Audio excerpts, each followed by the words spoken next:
It seems like it's no longer enough to just do our jobs. We have to upskill, we have to reskill, and we have to stay ahead of the curve. But who's got time for that, right?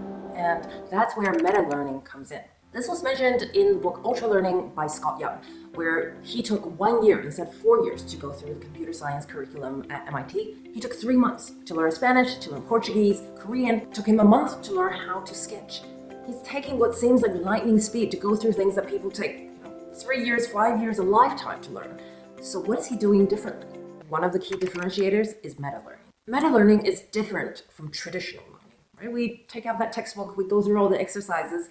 It's really inefficient, it's usually very demotivating. Even if we're curious, it's really hard to sit through a boring textbook. But meta-learning is self-directed. Meta-learning is about learning smart. So not taking what other people tell you to learn, but finding what you want to know directionally and getting the right resources to be able to achieve what you want to do.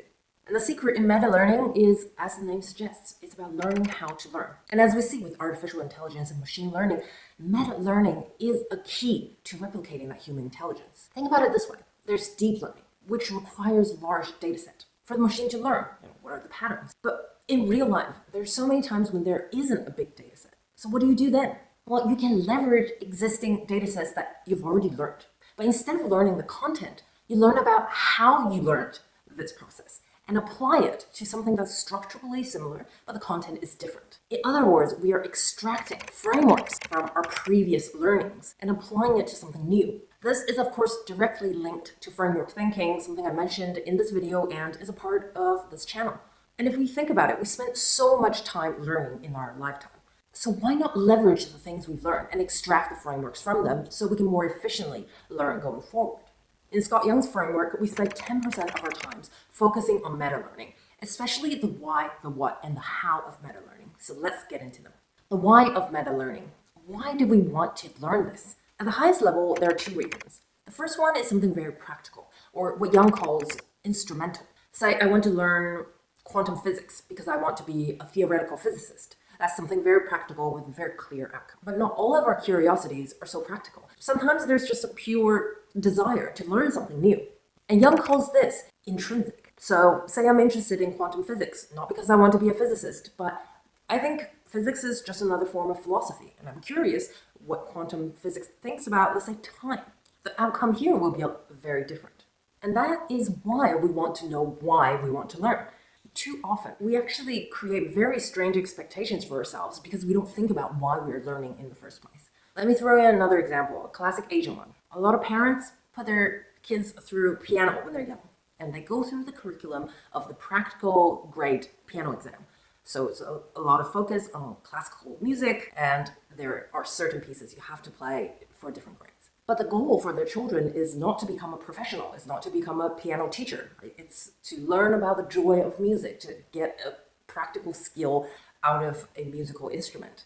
So you don't necessarily have to start with the graded exam curriculum if that was your goal. So to make sure we don't put ourselves through this as adults, we want to understand why we are learning and what outcome are we looking for. Which leads me to the what of meta-learning. Since we're not starting with a textbook and going to chapter 1, what do we do to learn? And here you want to define what you want to achieve and ask yourself 3 questions. If I want to do something, question number 1, what concepts do I need to understand? Question number 2, what facts do I have to memorize? And question number 3, what procedures do I have to practice? And as you can imagine, for the theoretical physicist versus the curious philosopher, the things you need to do here are very, very different. And that's how you can focus on the things that truly matter. Same with the professional musician versus just the joyous, curious amateur. The things you have to understand, the things that you have to memorize, and the things you have to practice are very different. Now, of course, the key thing is to understand, well, what concepts do I really need to know? What facts do I need to memorize? And how do I know what I need to practice, right? Because again, we're learning something new. So how do I even know these things? This is where frameworks come in. These are the shortcuts, the cheat codes that will help you develop the what of your meta-learning. Let me give you an example. Say traditional learning.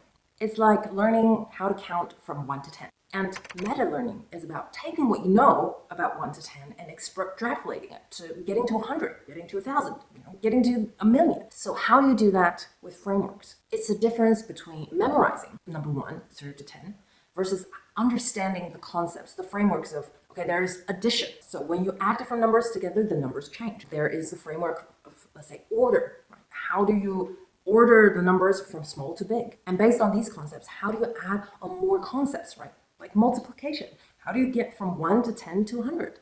And I really like the analogy of the knowledge tree.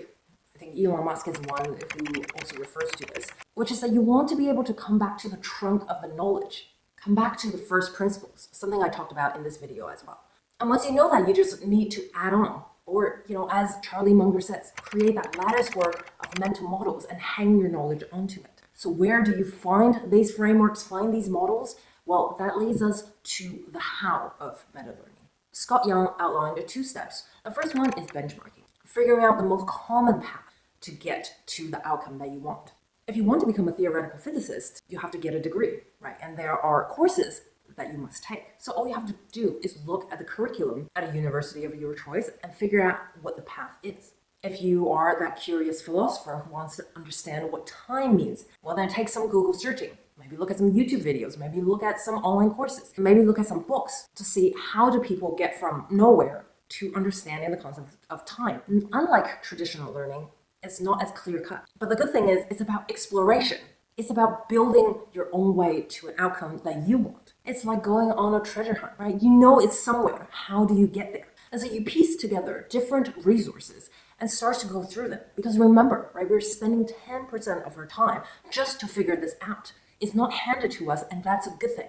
We have time to piece this together. We have time to experiment. Which leads us to step number 2 that Yang mentioned, which is to emphasize or exclude. So because you know your outcome best, when you go through the resources within that 10% of time, you'll see some are really giving you what you want, in which case you want to emphasize that resource, right? You want to see where it leads. What is it mentioning? What books, other resources, other people they're mentioning, and figure those out. Whereas there will be other resources that may not be as relevant as you thought they were. They may be teaching in a way that you find it very difficult to absorb. Then it's okay to exclude them, to deprioritize them. Because coming back to the idea of the knowledge tree, right, we want to get to the trunk. And once we have that foundational understanding, how we branch out is up to us. It's okay to not know everything. Unlike with traditional learning, we want to self-direct where we want to go. And it doesn't mean we will never circle back. We're just following the path we are deciding for ourselves. I'm sure you're realizing as well as we go through this that the most powerful thing about meta-learning is this self-directed thinking. Thinking for yourself. That's different from traditional learning. It's really about that learn, unlearn, and relearn process. And with that in mind, check out this framework thinking video here to learn more about how to add more frameworks to your cognitive toolbox. And I'll see you in the next video. Bye!